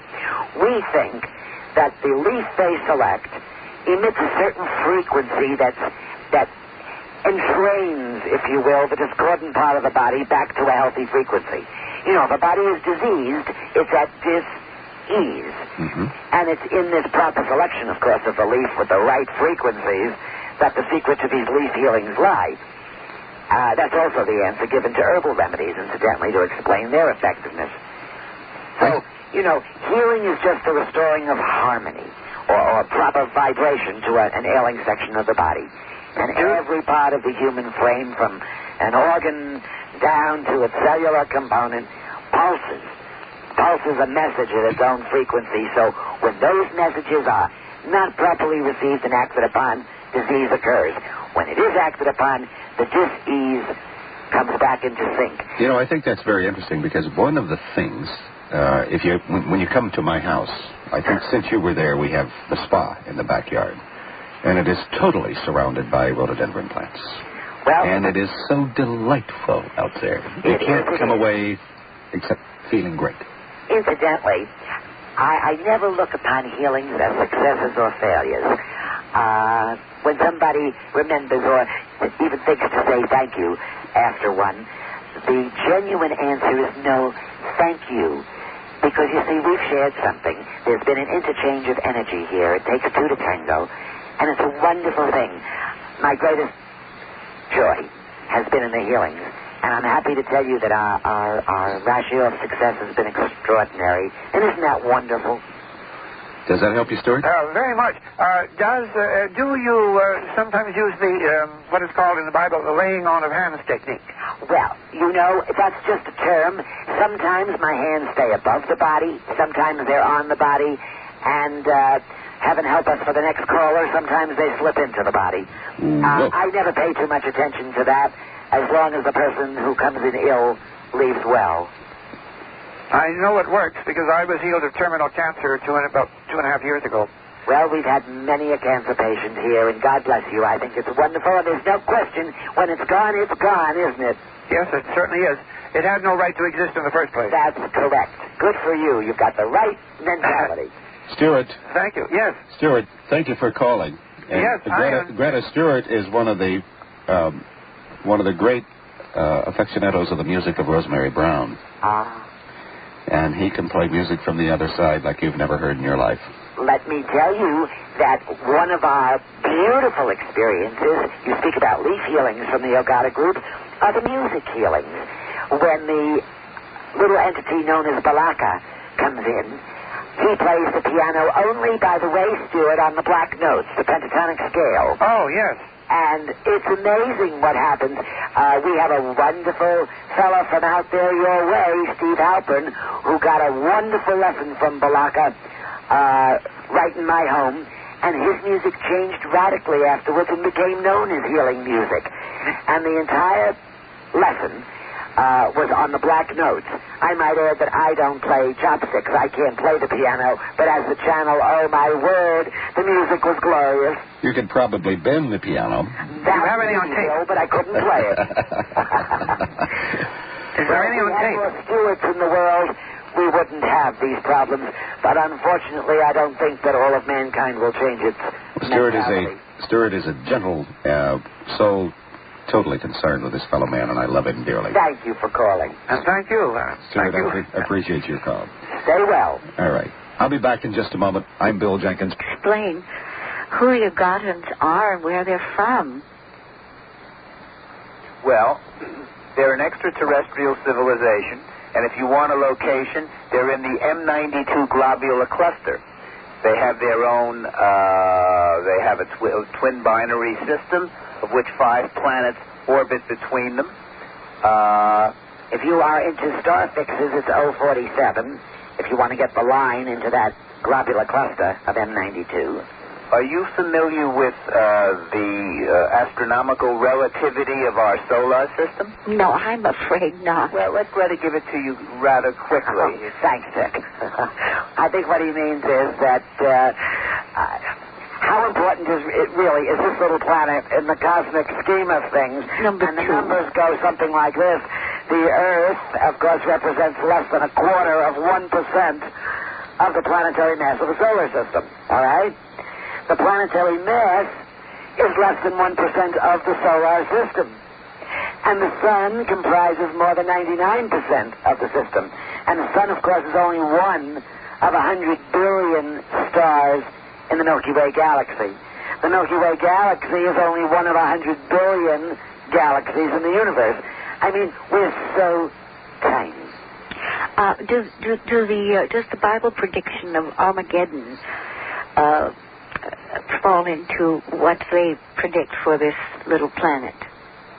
Well, I think you really have to look at that Bible prediction of Armageddon. We are not dealing with what the Bible said when we read the English translations. That tells us one thing to our way of thinking, but the writers of that, particularly John, had another thing in mind. When you get down to the language in which they wrote that, John wrote it in Aramaic. And when you get into what he really said, whenever we get a skilled interpreter to look at it, and the interpreters, and bless their heart, they did a good job back in the 1611 when they put that out, we find a whole different picture being painted of what John had to say.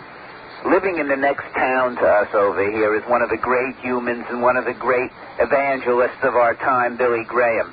And he talks about the second coming being about the turn of the century. And he talks about the second coming with a cataclysmic touch that mirrors the scenario as told by the Ogata group to Greta, but in a much more dire way. He has numbers on them that speak of a very cataclysmic entrance into the golden millennium of tomorrow. Very interesting. Thank you very much. All right, Z. I must share with you something very cute, though, on Reverend Graham. Years ago, we were together at a meeting, and he was doing a prayer breakfast, and I was the lecturer. And off the record, he said to me, "You know, I have it easier than you." And I said, "Really? How do you figure that?" He said, well, angels sell better than extraterrestrials. But he knows better. All right. They're human. With me is one of the great humans of our time, Greta Woodrew and Dick Smolo, both of them living together as they are in Waynesville, North Carolina, and staying up into the wee small hours back there just to share themselves. Can you give us a kind of a thumbnail sketch of what it is and how we can all become involved if we want to? Well, people always ask this question, Bill, and the purpose, of course, of STAR and the facilities that we've built are constantly evolving, and they're very open-ended. I like to think of it as an insurance policy against the uncertain future. It's a bastion of security. It has a beautiful, if isolated, setting. We're prepared to take people in if we must, should a major catastrophe strike their area and they can get to us. And when we first started speaking out, it certainly didn't appear likely this would happen, but now everybody is conscious of the possibilities and the breakdowns and the logistics in cities and towns all over the country. And we have built underground storage to hold food for extended periods for large numbers. We certainly don't need it for ourselves. We have done all of this in our own home. We don't even know who the people are that we're preparing for. Could be you, anybody that's listening tonight. For others, STAR is just a place on our property to learn. either through seminars, the first of which is happening in April, or through the update, or just by coming to the very exciting Star House and feeling the energy of the Cherokee Stone in this place that has so much quartz in the mountains. You found a place with a lot of quartz crystal? Oh, heavens, yes. We have the Cherokee, you see, very close to us, and the Cherokee Stone is very vital to what we're doing. And then we feel there are skills that are very important to learn as we approach these changes that we foresee. We're trying to get out information on survival techniques. We have already sent out one small booklet. You received it last year. We're putting together another. And some just come to share these high energies from the mountains. And they renew and regenerate and refresh, incidentally in ways that many of their doctors told them was impossible. And they come ill and leave well. And that's always exciting to be a part of. But you have to remember now, the Ogata group made my purpose trumpeting the voice on this scenario, and it's through Star that we do this. It is the focus of getting these messages out and reaching people. You know, you said I was hard to get a hold of. Be aware that you are the only person in the media, as it were, that I will go to. I've turned down 60/60, and that's incredible, and all these programs that are out to get you. On yours, there's an open forum of dialogue, and I feel it's well worth our time. I do want to say, I'm very honored, Greta. Thank you. Of Star, that all the monies that we receive through the updates or the books are used to reach more people, help more people, prepare more people, store more food, store more clothing, build facilities for what I think we will need. And those who come through, of course, and they do, work to advance all aspects of psi research and parasensory phenomena.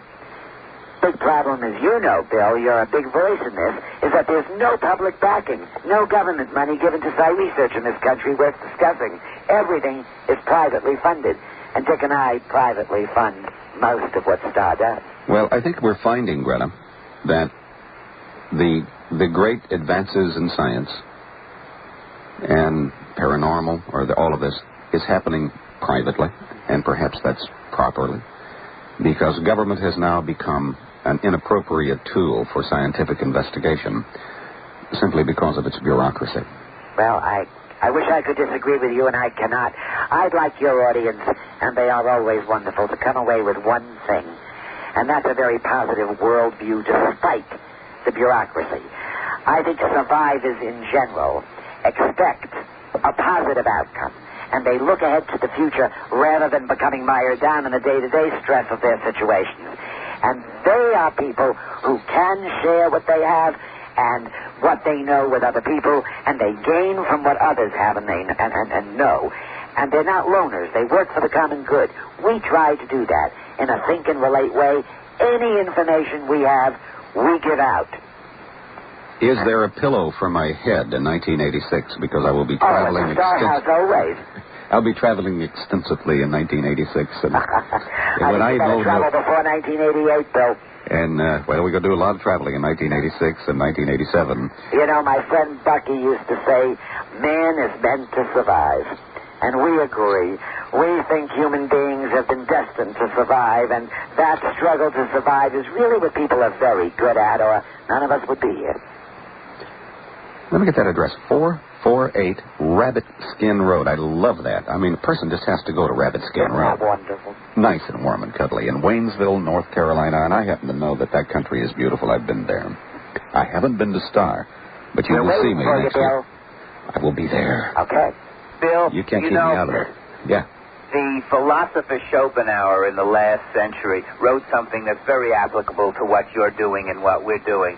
He said there are 3 stages in the revelation of any truth. In the first, it is ridiculed. And in the second... Boy, do I have that. In the second, it's resisted. Do I have that? In the third, it's considered self-evident.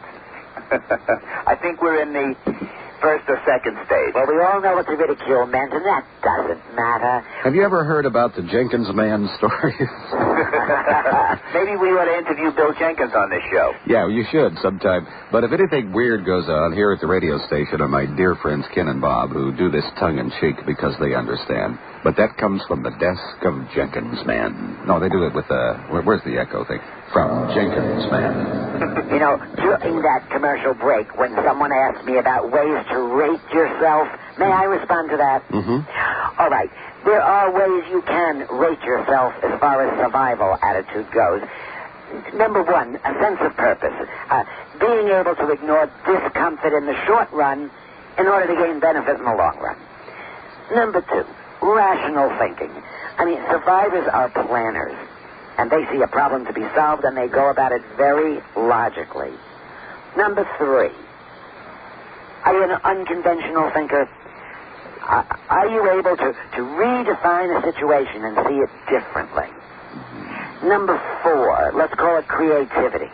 I think that resourceful thinkers can devise ways of using all kinds of equipment in very unusual fashions to accomplish what they want. Number five, and this is a big one, a positive self-image. I think you have to feel confident that you can take care of yourself, that you like yourself. It's a key characteristic to surviving. Adaptability is one. Adaptable people can stand stress of the unpredictable, the unknown. It's the inflexible that have problems. And then, of course, that business called inner strength. And that trait is the persistence that lets you cope with stress and see humor in what's happening. I think you have to honestly assess your attitudes and your behaviors in crises. And you need the belief that you can change your behavior. And you've got to put yourself into situations where you can practice acting in a new way. You just described Ronald Reagan. Well, hopefully I'm describing a small piece of what we believe and what triggered us into making all the changes that we did. You see? And those changes are being felt around the world, Greta, because of your and work. that's what makes it wonderful, Bill. All right. We're going to take a little break. Oh, right. And then get Bowles. We'll be here. Thomas Jacobson, Transmedium, and the effervescent and magnificent Dr. Peoples from the other side. 2 weeks from tonight, in his first Open Mind appearance, I am so delighted that Peter Hookus will be with us. And you're going to move into another world of psychic phenomena that you have not dreamed of. Our first week in January, a very uplifting evening with a very uplifting young man, Desi Arnaz Jr. will be along with Guy Finley, and we'll be talking about metaphysics and all of the wonderful things that's in store for you. And then I'm off to Fiji for a long while. And then we'll be back with you with Rachel Field. We're going to have a great night there. We'll be talking about the ley lines and everything else that he is into. So Dale Walker will be here. We'll be getting into crystals. Oh, we have a lot of things planned for you. So you just stay with. Right now, Greta Woodrew is with us, Dick Smolo, and we're talking to Stephanie. Hi, Stephanie. Hi. I have to tell you, Greta, when you started to describe your Star Foundation and you went into a physical description of it and you mentioned a Cherokee quartz on your property, I had to laugh, and I swear this is true because as you said that, I'm sitting here with rose quartz and amethyst stones in one hand, and I am half Cherokee Indian. And it was just such a wonderful coincidence. Well, you know what they say about coincidences. Yes. They're visible traces of untraceable principles. I just thought it was wonderful. It is. I'm going to write that down. That's Wolfgang Pauli. Yes. Greta, I wanted to know, have you received any information concerning specific land areas in the United States which could be more conducive for survival than others? I know that no areas nor no peoples will remain untouched, but are there some areas You know, if there was just one, it would be a very crowded place. Well, yes, I know that there should be many, but, for example, North Carolina is compared to L.A. Well, she certainly likes North Carolina, Rabbit Skin Road. Should we move there? Well, one of the things that Rabbit Skin Road offers us is a location 3,000 feet above sea level. Yes. And 450 miles from the nearest ocean. Okay. But only 40 miles from an airport. Oh, that's a great location. Just a little helicopter jump. Remote on our mountaintop. We're only 1.2 miles from an interstate. So we thought it out rather clearly before we ever made this move. But you know, and I know, it was the Cherokee quartz that did That did it. That did it, Bill. Wonderful stuff. All right, thank you. All right, Yeah. Stephanie, and hang on to those crystals because they're just magnificent, aren't they? Yes, they are. Yeah, right. Bye-bye. You see, she was one of the sensitives. We're all sensitive. She is becoming more sensitive to the frequencies and radiations of her crystals. But there are radiations that bombard us from all directions, from all people, and from all things. And, you know, I like to tell everybody listening, you are sensitives. You all operate with more than just 5 senses. It's just a matter of understanding. I think we know about 32 of those perceptions Certainly. that are already being dealt with. Ray will be dealing with that, Ray Bream, with the Soviet look at psychology. They're working with 32 different perceptive senses. Every time you walk into a room, you're bombarded with the people in it. Some exhaust you don't know why. Others accelerate you, and you don't recognize it. But we're sensitive. We certainly pick are. up what's all around us. We have Gloria on the line. Hi, Gloria. Hi, Ray. Hooray. I was calling to about the young fellow that wanted concrete evidence of teleportation and things. Mm-hmm. I'm a psychic, and I do a lot of work similar to Greta, and I've been doing it for 35 years.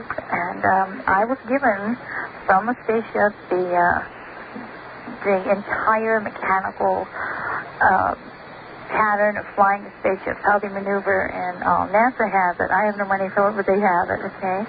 But when I received this, I didn't, it comes so fast. He can corroborate, so I'm sure. It comes so fast that I could barely write it down. And so then there was a lot in here about lasers. So I called the laser company, and I got this fellow on the line, and nothing is by accident. I could have gotten anybody in that company on the line to give me some information, right? This man, after I talked to him, I said, I got this. I'm a psychic. Tell me a little bit about this. I know a tiny bit, but he could fill me in. So he did. So I gave him the speed at which these things fly. We can't duplicate the speed yet, okay? And when I gave him the speed, he jumped off his feet in the other end of the line, and he was yelling and hollering. And so he finally came back to the phone. I said, well, what happened? What did I give you? And he said, you don't know this, but I have been working on teleportation for most of my life. And only God and my wife and I know about it. And he said, I don't even want money for it. He said, I'm just going to donate it to humanity. And he said, the speed you just gave me is the key. I couldn't move. I was stuck. This is the key. And he says, now I can complete it. What's the speed? I can't tell you. Oh, okay. It's not in the air. So what is the point? What question do you have for Greta? The fellow, said he wanted proof. The young fellow that called in earlier. And we, psychics can't give proof for all their things, but it's there. And we can't prove it like materially always, but it's there. We know it happened. And we know it's real. And there are people, and this one person especially, who has teleportation. He has it completed now. It's top secret, and he's working on it. And things that we don't know about. Well, it's called bending the time-space continuum, and that's a rather easy thing to do now. Well, but he has it where, he says, well, you can go from L.A. to New York, and you plane go instantly. In a microsecond, yes. Yes, and so I just wanted to call and tell that young guy that there is someone working on it, but you can't go public. You can't go to the press because they scoff at you, like the psychics. If we go to the press with anything, they laugh you right down to your shoes, and yet it is the psychics. Well, we've got to understand something quickly, Gloria, about the press. They are not the great mental giants of our time. No, and they do more damage because we could have so many things out in the open, but they damage it by debunking. A shooting in East Los Angeles is much more important. Yes. Okay. Yeah, absolutely. So. Gloria, thank you very much for that input. Okay. Bye-bye. And we have Al on the line. Hi, Al. Hello. You're talking about the rhododendron, and yes. It's fascinating. Can anybody do that, or is it some special ability you have? Al, it's not an ability that we have. Greta is used as a channel. It's really in the selection of the proper leaf of the plant relative to the part of the ailing body. It's our conjecture, although we haven't unlocked it, we've worked with some physicists, that the shrubs and plants work in a pentatonic way, 5 levels of vibrations, and that it's in the proper selection of the frequency to entrain the ailing part back to its normal frequency, that